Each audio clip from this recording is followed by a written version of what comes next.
In this section, you will learn about related rates. First up, we work with the variables in a related rates problem. In this example, write an expression for each. Here we have the rate of change of volume with respect to time. So when you see the words rate of change, right away that tells you that you will be finding a derivative. Now, volume, you would pick a variable, so probably v.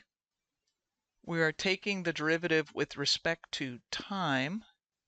Typically, we use t for that variable. And when we want to take the derivative with respect to time, that means that we will have dt in the denominator.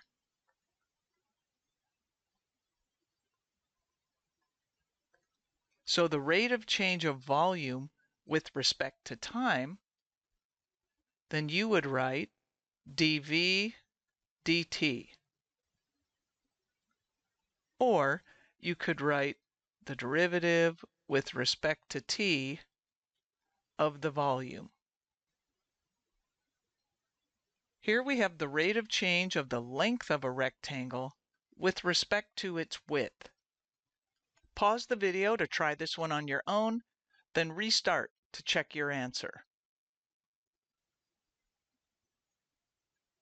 So once again, when you see the words rate of change, you know you're finding a derivative. We have to do the length of the rectangle. So you pick a variable, maybe L for length. We're taking the derivative with respect to its width. So we probably want to use W for the width. And then since the derivative is with respect to the width, we know that means that we would have dW in the denominator. So we could write this as the derivative of L with respect to W. Or we could write it d by dW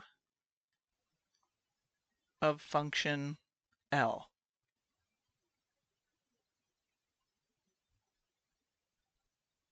Suppose a point is moving along the graph of y equals cube root of x with dx dt equals 5. Find dy dt when x is equal to 8. So what they are asking us to find here is dy dt evaluated when x is equal to 8. We are given the function y equals cube root of x, which we know we can write as x to the 1/3 power. Now, because we want to find dy dt, that tells us we need to take the derivative with respect to t of everything. So we take the derivative with respect to t of the left-hand side, which is y, and then that means we take the derivative with respect to t of the right-hand side, x to the 1/3. Now, because the y does not match the t, we know that we are doing implicit differentiation. If we take the derivative of y with respect to y, we get 1, but because y is not t, we have to tack on the chain rule piece of dy dt, and that's going to equal, on the right-hand side, x is not t, so again, we will do implicit differentiation. So first, we take the derivative with respect to x, which would be 1/3 x, and now the exponent, 1/3 minus 1, would be negative 2/3. And because x is not t, we have to tack on that chain rule piece, dx dt. So right now we have dy dt is equal to, let's make a fraction bar. This 3 will be in the denominator. This x to the negative 2/3 will head to the denominator so that it becomes x to the positive 2/3. And then the only thing left in the numerator is dx dt.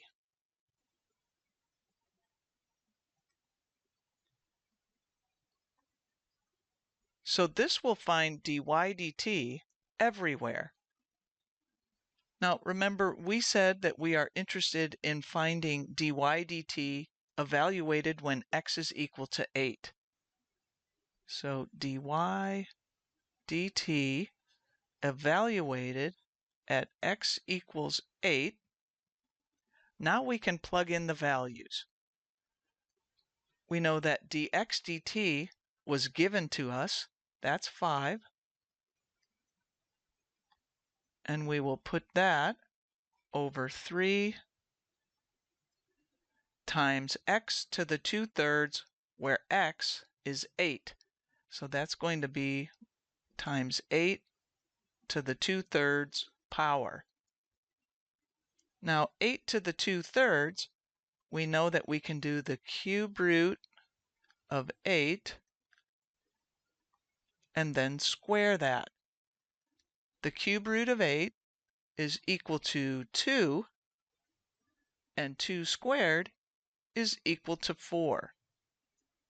So this becomes 5 over 3 times 4, which is equal to 5/12. So now we know that dy dt, when x is equal to 8, is equal to 5/12.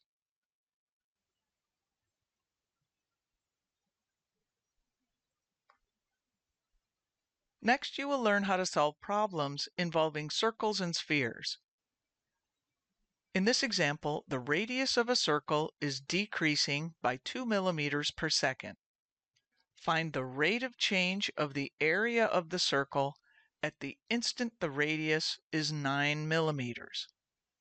Now we know the radius of a circle goes from the center out to the edge, so this would be r, and we are told that the radius is decreasing by 2 millimeters per second. So this is a rate.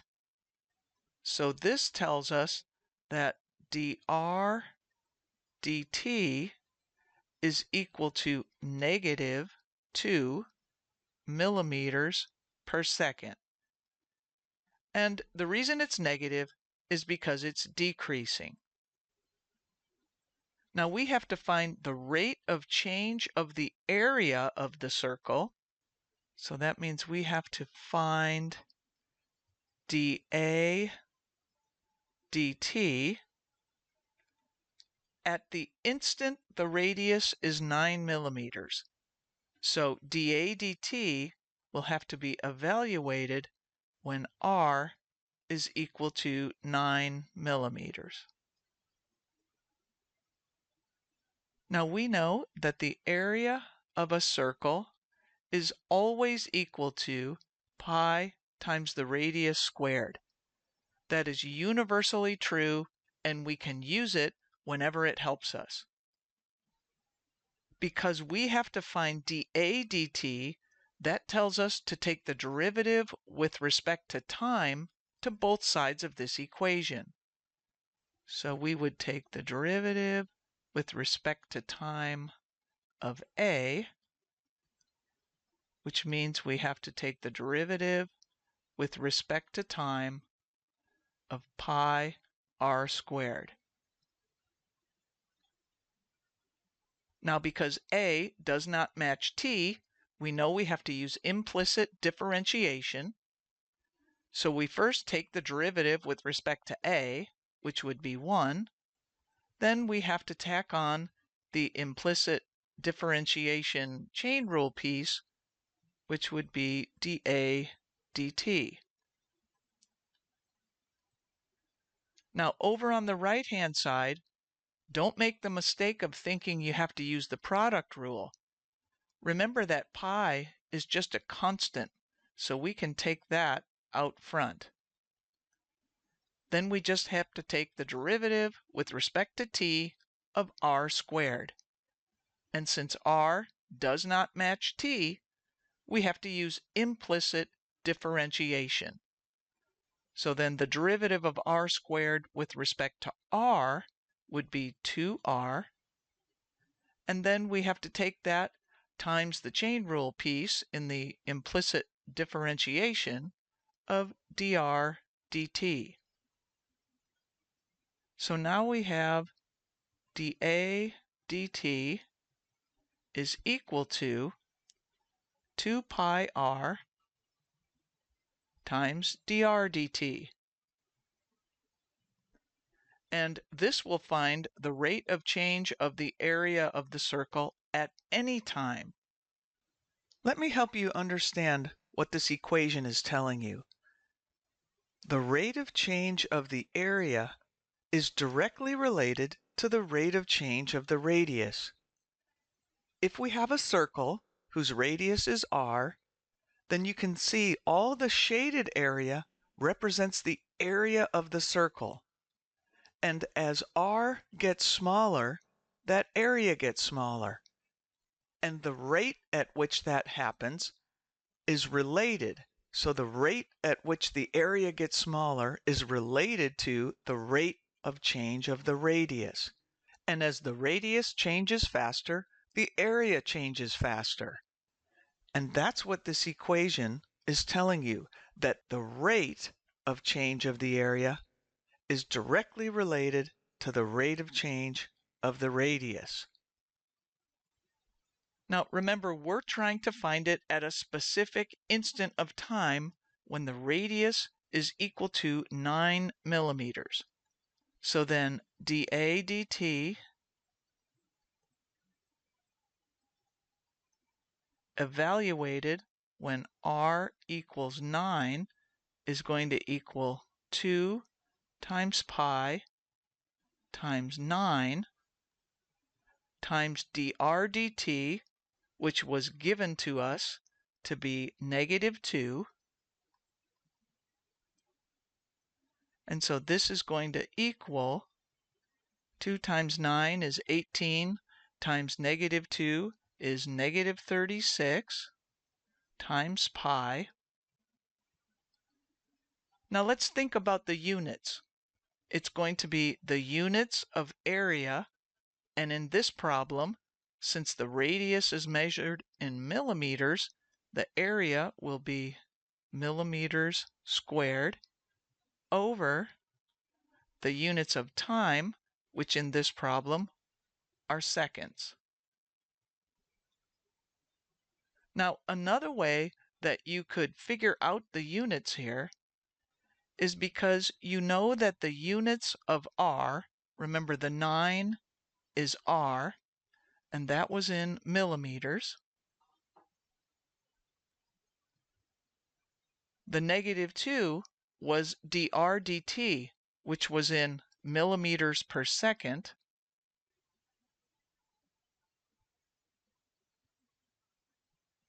So if you do the unit analysis, you can see that this would work out to be millimeters squared per second.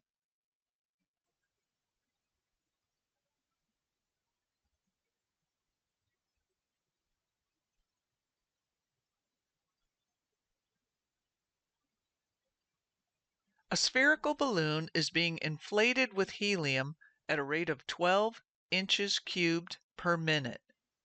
What is the rate of change of its radius when the radius is 8 inches? Once again, we know the radius goes from the center out to the sphere. So this is r. We are told that the balloon is being inflated, so it's getting bigger, at a rate of 12 inches cubed per minute. Now think about what could have the units of inches cubed per minute. Well, inches cubed is a measure of volume. So inches cubed per minute means that dV dt is equal to 12 cubic inches per minute. And it's positive because the balloon is being inflated, so we know that it's getting bigger. And it's asking what is the rate of change of its radius when the radius is 8 inches. So we have to find dr dt evaluated when r equals 8 inches. Remember, when you see the words rate of change, you know it's going to be a derivative. It's the rate of change of the radius, so that has to be dr dt. Now the volume of a sphere is always 4/3 pi r cubed. And once again, that is always true, so we can use it anytime we think it will help us. Now, because we have to find the derivative with respect to t of r, that tells us to find the derivative with respect to t of this whole equation. So we will find d by dt of v and set that equal to d by dt of the right-hand side, 4/3 pi r cubed. Because v is not t, we have to do implicit differentiation. So first we differentiate with respect to v, and since this is v to the 1, it would just be 1. And then we have to take that times dv dt, which is the chain rule piece in the implicit differentiation. Now on the right-hand side, 4/3 is a constant and pi is a constant. So let's take that out front, 4 pi over 3. And then we just have to find the derivative with respect to t of r cubed. That will be an implicit differentiation. So that's going to be 3r squared dr dt. So let's clean this up. We have dv dt is going to equal, the 3 in the denominator cancels with the 3 up here. So we have 4 pi r squared dr dt. Now we have to find dr dt, so we want to take this equation and solve it for dr dt. And that means we need to divide both sides by 4 pi r squared. The left-hand side would be 1 over 4 pi r squared times dv dt. And on the right-hand side, if we divide by 4 pi r squared, then that will cancel out, and we are left with dr dt. So this will give us dr dt at any time. We are interested specifically in dr dt evaluated when r equals 8. So if we solve for that, dr dt evaluated when r equals 8, we've got 1 over 4 pi r squared. So 1 over 4 pi times 8 squared. Then we have to take that times dv dt, which we know is 12. So this is going to simplify. We know this 4 can cancel with the 12 and turn it into a 3. So we have 3 in the numerator over 8 squared is 64 times pi in the denominator. And now for the units, we just have to think about the units of r, and we know that the units of r are inches, and put that over the units of time, which we know are in minutes. So dr dt evaluated at r equals 8 is exactly equal to 3 over 64 pi inches per minute.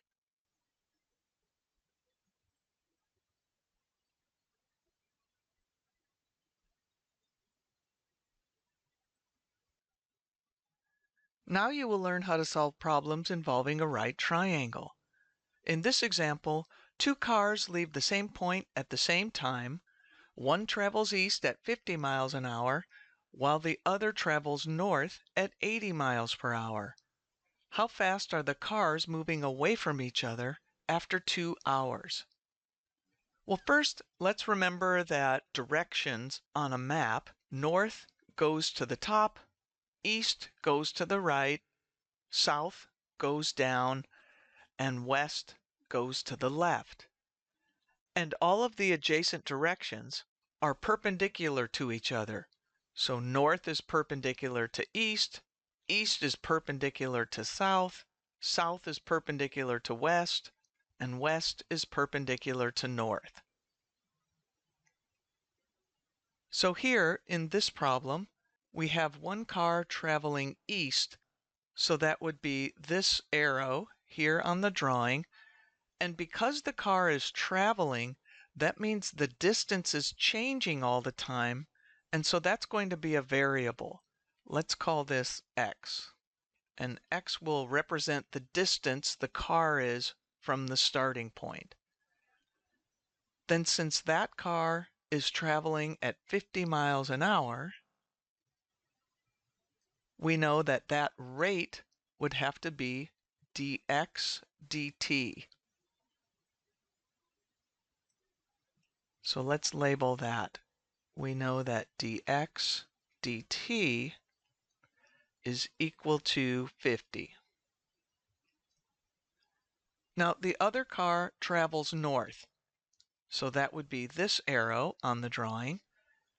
And obviously the distance that that car is from the starting point is always changing, so we need to give it a variable name. I guess we can call it y. And we know that the car traveling north is going 80 miles an hour. So that is dy dt. And now we can label that on the drawing. Dy dt is equal to 80. Now the question is, how fast are the cars moving away from each other after 2 hours? Now in our diagram, this represents the distance between the 2 cars, and of course that distance is changing all the time, so let's give it a variable name. I guess we'll call it z. Then how fast are the cars moving away from each other means we have to find a rate, which we know is a derivative. So this problem is asking us to find dz dt evaluated at t equals 2. Remember that north is perpendicular to east, so we can put that in our drawing. And that means we have a right triangle here. And when you have a right triangle, you are allowed to use the Pythagorean theorem.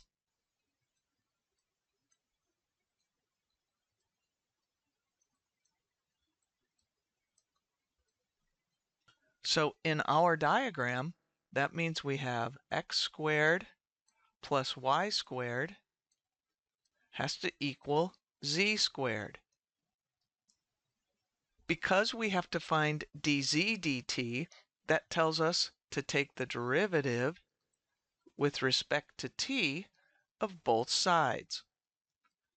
So we take the derivative with respect to t of x squared plus y squared on the left, and then we take the derivative with respect to t of z squared on the right. So when we do this derivative, x is not t, so we will be using implicit differentiation. So the derivative with respect to t of x squared will be 2x dx dt plus the derivative with respect to t of y squared is going to be 2y dy dt, and that will have to equal the derivative with respect to t of z squared, which is 2z dz dt. Now we can divide each term by 2, so now we have x dx dt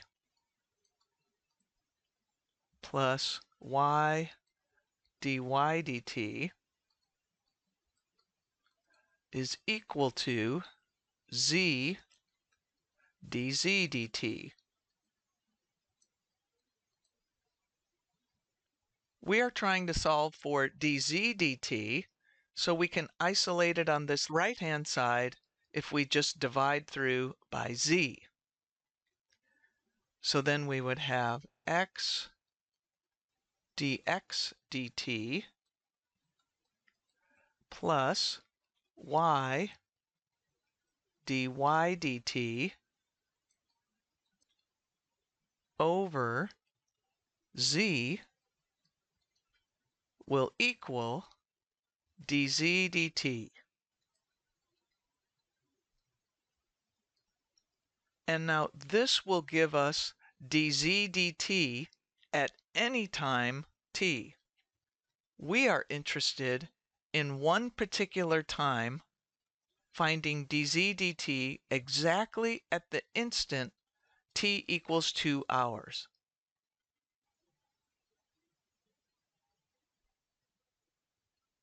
So we need to find dz dt evaluated when t equals 2.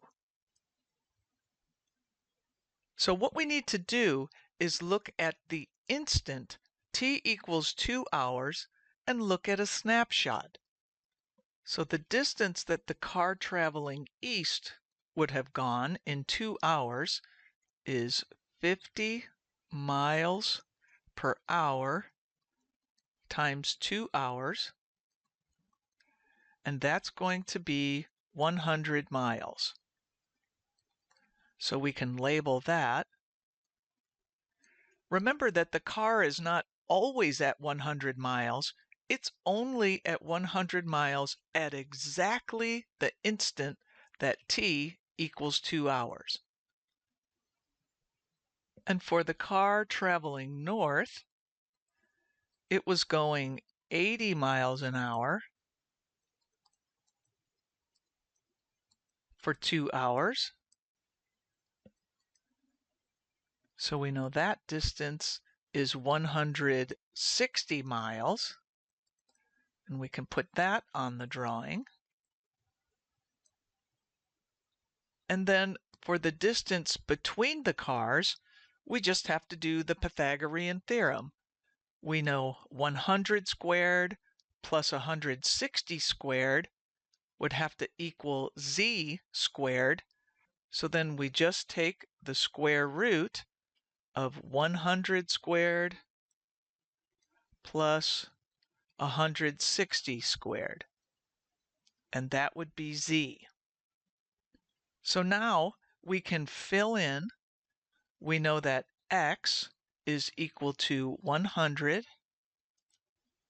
and we have to take that times dx dt, which we know is 50, plus y is 160, and we have to take that times dy dt, which is 80, and we divide that by z, which we just said was the square root of 100 squared plus 160 squared. And so now you just need to grab your calculators. We can go ahead and round to the nearest whole number.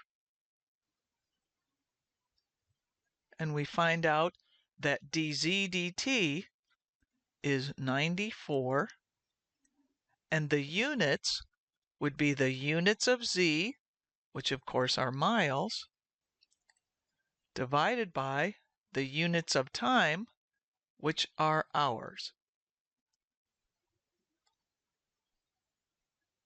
So at t equals 2, the rate that the cars are traveling away from each other is 94 miles per hour.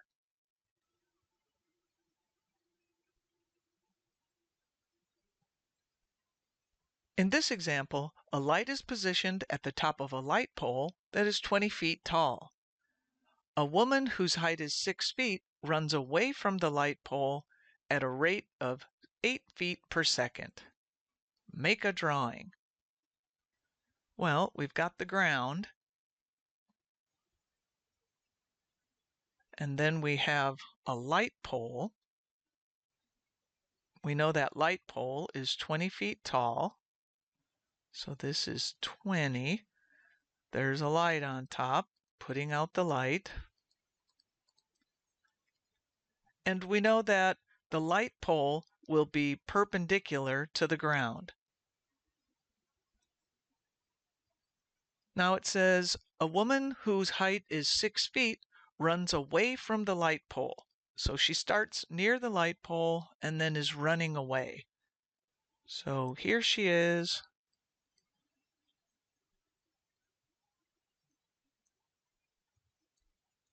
Running away from the light pole. Her hair is flying in the breeze. We know that she is 6 feet tall.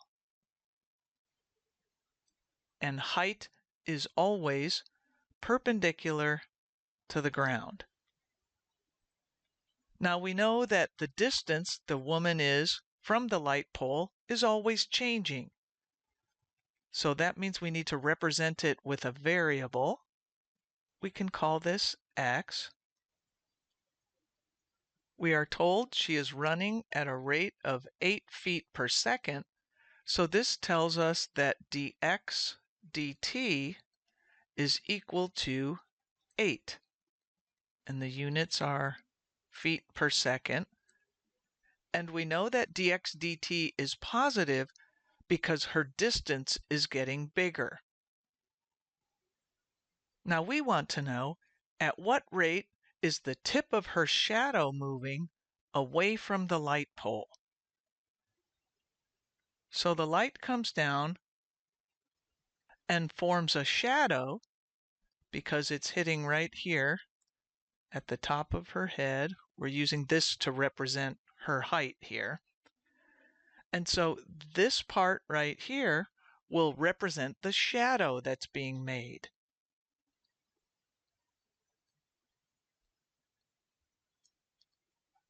So this point right here is the tip of the shadow.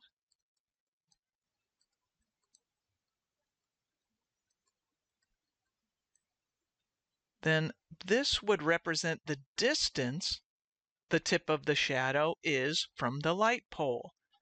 And of course, as she runs away, the tip of the shadow is moving too, which means it's a variable.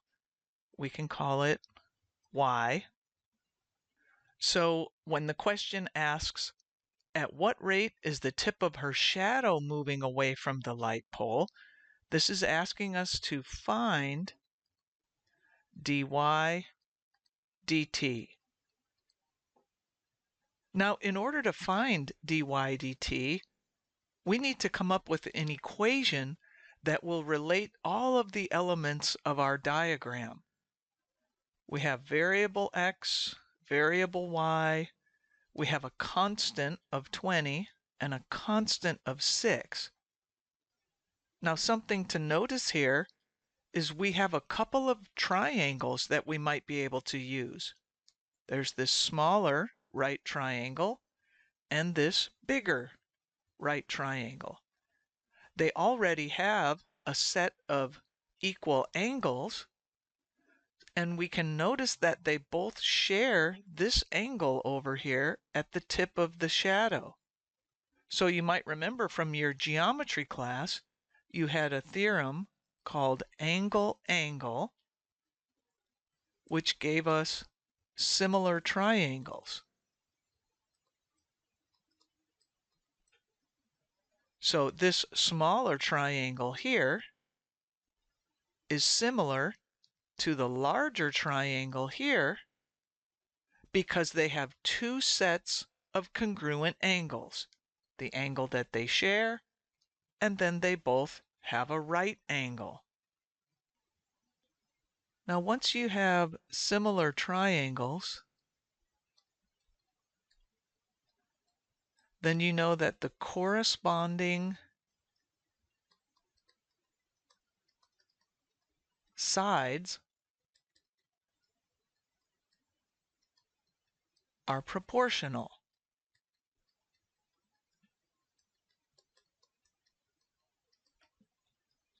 The corresponding sides won't be equal to each other because you can see the two triangles are of different size. This triangle is smaller, this triangle is bigger. But the corresponding sides will be proportional, and that helps us form an equation. So because of the similar triangles,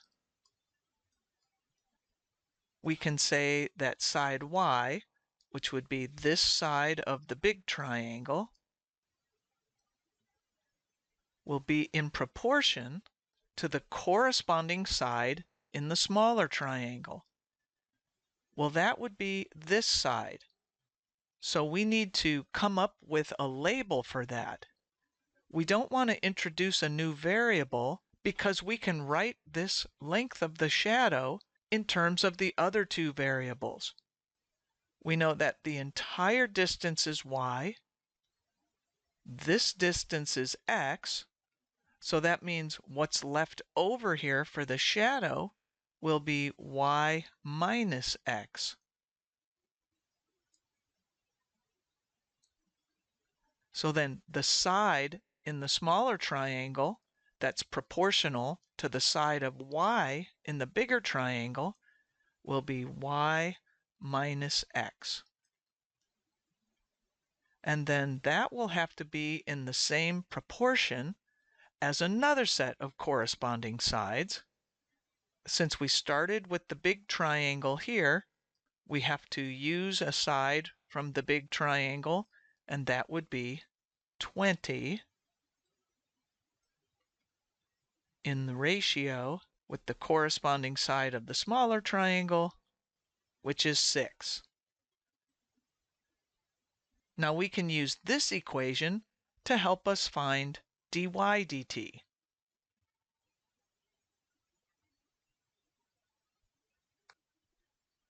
So now let's simplify this equation. We know that 20 and 6 have a common factor of 2, so we can change this to 10 over 3. And then when we cross multiply, we have 3y is equal to, then from here, we would get 10y minus 10x. Bring the 10y over here, subtracting it, we have negative 7y is negative 10x.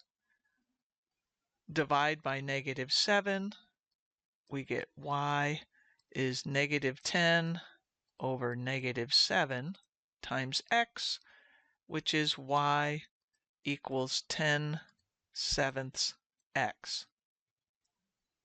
Now, in order to find dy dt, we will need to take d by dt of this equation. So we will take d by dt of the left-hand side, which is y, which means we take d by dt of the right-hand side, 10/7 x. Since y is not the same as t, we will do implicit differentiation. So the derivative with respect to t of y would be 1 dy dt equals, and the derivative with respect to t of 10/7 x is going to be 10/7 times dx dt. Simplifying, dy dt is equal to 10/7, and dx dt was given to us. It's a constant, which is 8. So we know that dy dt is equal to 80/7, and we know it will be in the units of y, which are feet, over the units of time, which are seconds.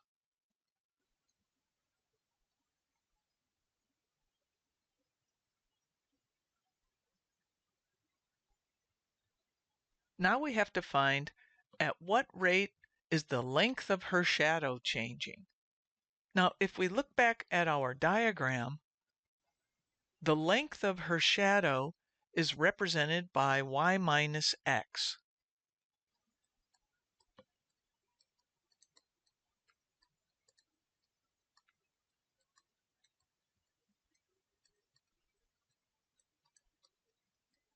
So if we want to know the rate at which that is changing, then we need to do the derivative with respect to t of that quantity, y minus x. Now that's going to equal the derivative with respect to t of y, which is 1 times dy dt, minus the derivative with respect to t of x, which would be 1 times dx dt. Now we know the quantity dy dt, we just found that to be 80/7 feet per second. Dx dt was given, we know that it's 8 feet per second. So all we have to do is get a common denominator. We have 80/7 minus 56/7. So that's going to be 24/7.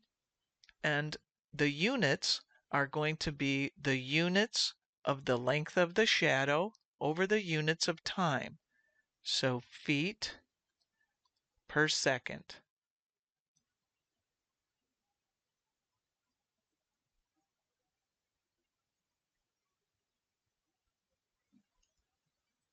Next, you will learn how to solve problems involving a cone. In this example, water is flowing into a conical tank at a rate of 15 cubic feet per minute. Now this number we see is in cubic feet per minute. Cubic feet is a measure of volume. This is a rate, so that means that is dV dt has to be 15 cubic feet per minute. And we know it's positive because the water is flowing into the tank, which means the amount of water is increasing. Next, we're told that the diameter of the tank is 20 feet and its height is 12 feet. Well, if the diameter is 20, then we know that means the radius is going to be 10 feet. Now the radius goes from the center out to the circle, and we know that that's 10, and that is a constant of 10, the size of the tank. We also know the height of the tank, and that's a constant of 12. We are being asked to find the rate of change of the depth of the water at the moment the water level is 8 feet deep. Now, water will be flowing into the tank at a rate of 15 cubic feet per minute, and we know that the height of the water is going to get taller and taller as the water flows in.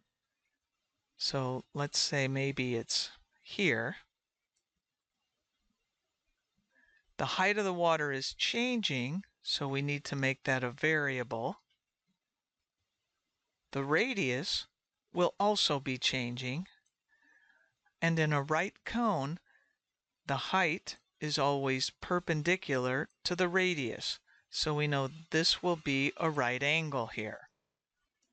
Now we know that the volume of a cone is equal to 1/3 pi r squared h. That is always true, and so we can use that anytime we think that it can help us. Remember that we had to find the rate of change of the depth of the water at the moment the water level is 8 feet. Now, using our diagram, that means we will need to find dH dt evaluated when h is equal to 8. In this formula, we have an h variable, but we also have r. And if we were to find the derivative of this, we would have to use the product rule over here. And because it's an implicit differentiation, we would end up getting a dr dt, but we're not told anything about dr dt. So what would be great is if we could get this equation to be in terms of only one variable, and the variable we would care about is h, because we have to find dH dt. We can find a relationship between the radius and the height if we just analyze our diagram here. So if we continue this dotted line here, the overall height we know of the tank is 12, and that will be perpendicular to its radius. And much like we found in the last problem, we have two similar triangles here. This smaller triangle shares this angle with the bigger triangle, and by angle, angle, we have similar triangles.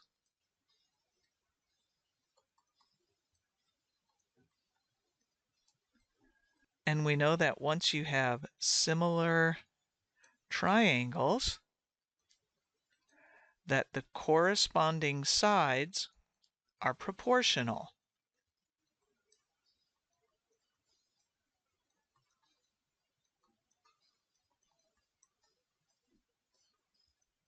So looking at these two triangles, R in the small triangle will be proportional to 10 in the larger triangle. And that will be in the same ratio as H in the small triangle is to 12, which is this height here, in the big triangle. So if we solve this for R, we would have 10 over 12H, which then reduces to R equals 5 over 6H. And now we can take that and substitute it in for r in our volume equation. So now we have v is equal to 1/3 times pi times 5/6h squared times h. So simplifying, we will get v is equal to, now this 5 squared is in the numerator and the pi, so 25 pi over, in the denominator, we have 6 squared is 36 times 3 is 108. Then we have h squared times h, so that's h cubed. So now we have v in terms of h. Because we want to find dh dt, that tells us to find the derivative with respect to t of both sides. So we find d by dt of v, which means we have to find d by dt of the right-hand side, which is 25 pi over 108 h to the third.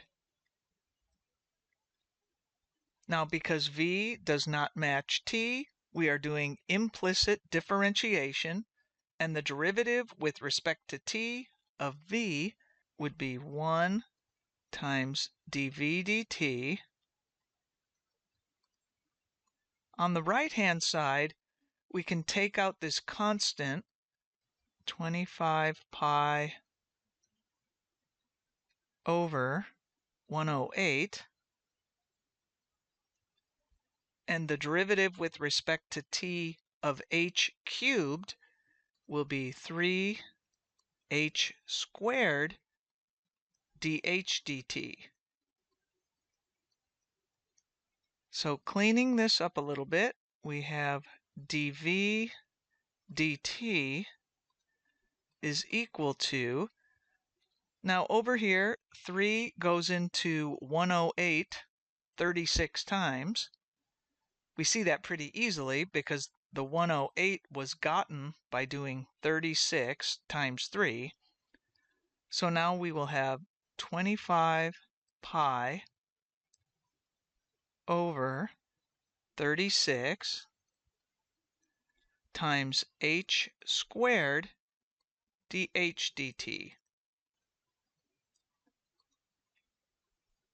We want to solve this for dh dt, so that means we need to move all of this over to the left-hand side. So the 36 would end up in the numerator over 25 pi h squared will end up in the denominator.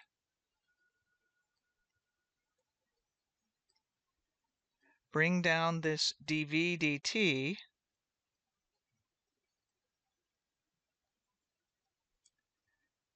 And then that will equal the only thing left on the right-hand side, which is dh dt.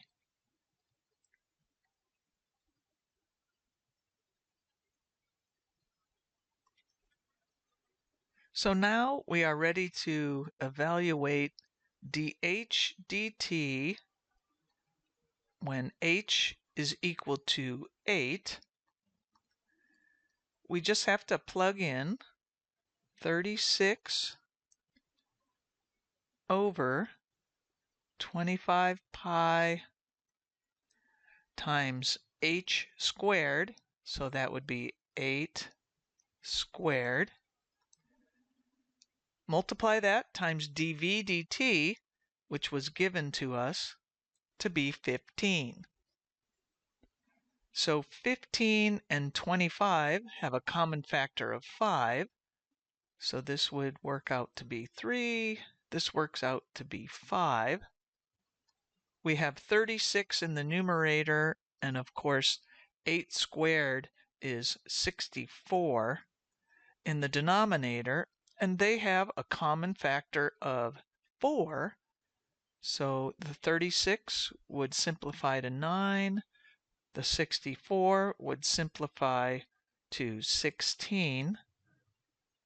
So we're going to end up with 9 times 3 in the numerator, which is 27, over 5 times 16, which is 80, times pi in the denominator, and the units will be the units of h, which are feet, over the units of time, which are minutes.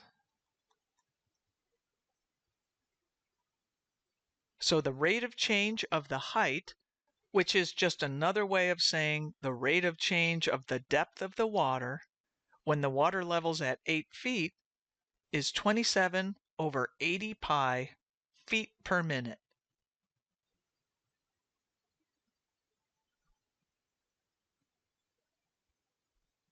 Now you will learn how to solve problems involving angle of elevation. A balloon rises at a rate of 8 feet per second from a point down the ground. An observer is located on the ground 40 feet from the launching point. Find the rate of change of the angle of elevation from the observer to the balloon when the height of the balloon is 25 feet. Round to hundredths place. So first off, we need to make a diagram. There's an observer on the ground. So maybe we will put the observer here.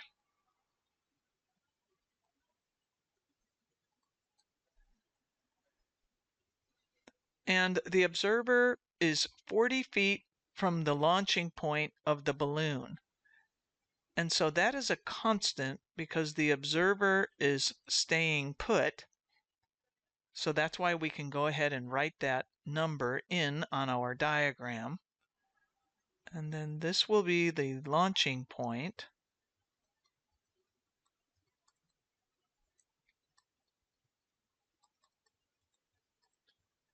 Now the balloon rises from the launching point. That's going to have to be a variable because the height of the balloon is always changing. So we could call it h. Now, because the balloon rises at a rate of 8 feet per second, we know that will be dh dt is equal to 8 feet per second. So here's the balloon, and it's rising, so its height is always changing. Now the observer is watching the balloon rise up. So the line of sight from the observer to the balloon makes an angle, let's call it theta, with the ground. And that angle is changing because as the balloon starts on the ground and then goes up, you can see that that angle is going to increase as well.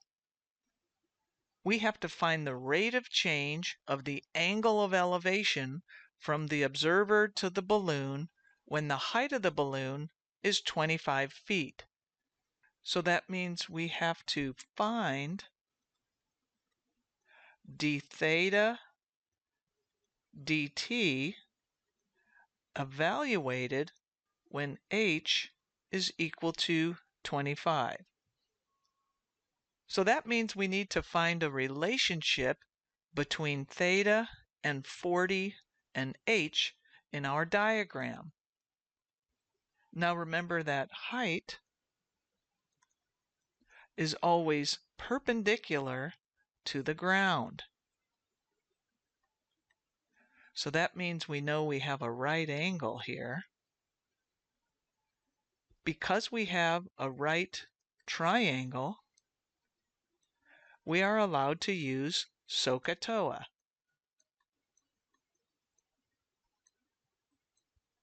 And the relationship between theta and 40 and h is that tangent of theta is going to equal the opposite leg over the adjacent leg, so that would be h over 40. And now we can use this equation to find d theta dt. So we will need to take d by dt of the left-hand side, which is tangent theta, and that means we need to do derivative with respect to t of the right-hand side, which is h over 40.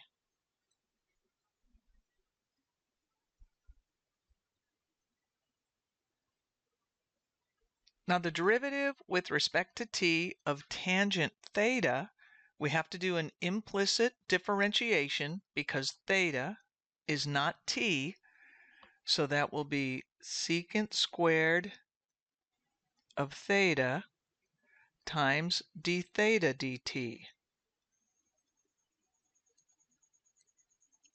And that's going to equal, now this constant of 40 in the denominator, we can bring out front, 1 over 40. Then the derivative with respect to t of h would be 1 times dh dt.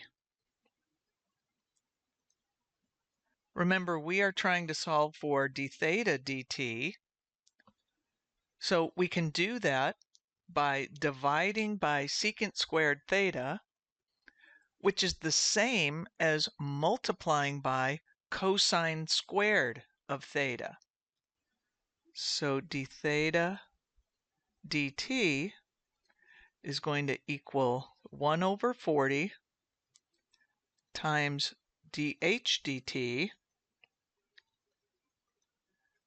And then remember, dividing by secant squared of theta is the same as multiplying by cosine squared theta. Now we are interested in finding d theta dt at the exact instant when the height is equal to 25. So that will be 1 over 40 times dh dt. Now that was given to us. That's 8. And then we need to find the cosine squared of theta. So let's make a drawing at the instant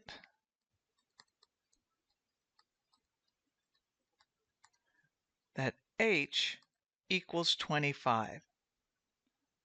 So here's the ground. Here's the height. We know this ground distance is 40. We know the height of the balloon is 25. Here's theta. And remember, we have this right angle here. So cosine of theta, using SOHCAHTOA, is just the adjacent leg over the hypotenuse. Now the hypotenuse is just going to be the square root of 40 squared plus 25 squared, which is equal to the square root of 2,225. So at the instant the height is 25, we know exactly what the hypotenuse will be. Square root 2,225. So then cosine of theta is going to be the adjacent leg of 40 over the hypotenuse. So we have 40 over the square root of 2,225, and we have to square that. So now we would grab our calculators and do this calculation. And in the directions, we were told to round to the hundredths place. So if we do that, we get 0.14. And now for the units, we have to think of the units of theta, which would be radians. Remember from your trig class, in all the equations, the units of theta were always in radians, over the units of time, which are seconds.